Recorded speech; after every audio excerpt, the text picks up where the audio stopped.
తిరుమల లడ్డు వదిలేద్దాం. ఆ తర్వాత 6గురు చనిపోయారు తిరుపతిలో. ఎవరు రెస్పాన్సిబిలిటీ? నేను అంటుంది ఏంటంటే ప్రతి దానికి గవర్నమెంట్ రెస్పాన్సిబిలిటీ. కాదా? నేను మీరు అంటుంది చెప్పి మీరు ఇందాకే మాట్లాడుతూ రాముడు తల తీసేశారు. అదే రథాలు తగలబెట్టారు అంటున్నారు. మరి అటువంటి విషయాలే ఇప్పుడు కూటమి ప్రభుత్వం వచ్చి 19వ నెల నేను గవర్నమెంట్ రెస్పాన్సిబిలిటీ కాదని అనట్లేదండి. నేను కాదనట్లా. If the incident happen in government is 100% responsible. దానిలో డౌటే లేదు. దాని డీవియేషన్ ఏం లేదు. ఆ రోజు తిరుపతిలో జరిగిన తొక్కీసులాటలో ఆ రోజు అక్కడున్న యంత్రాంగం సరిగ్గా పనిచేయడం వల్ల ఆ అపశృతి జరిగింది. TDP have taken the lead on it to resolve the issue. What is wrong in it? TDP తీసుకుందా? టీటీడీ తీసుకుందా?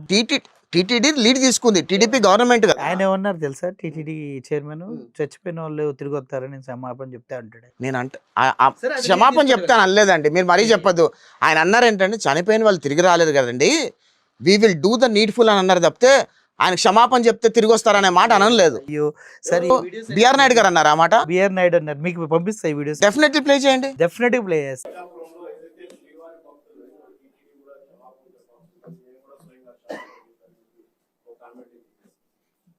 క్షమాపణ చెప్తే చెప్పడంలో తప్పులేదు.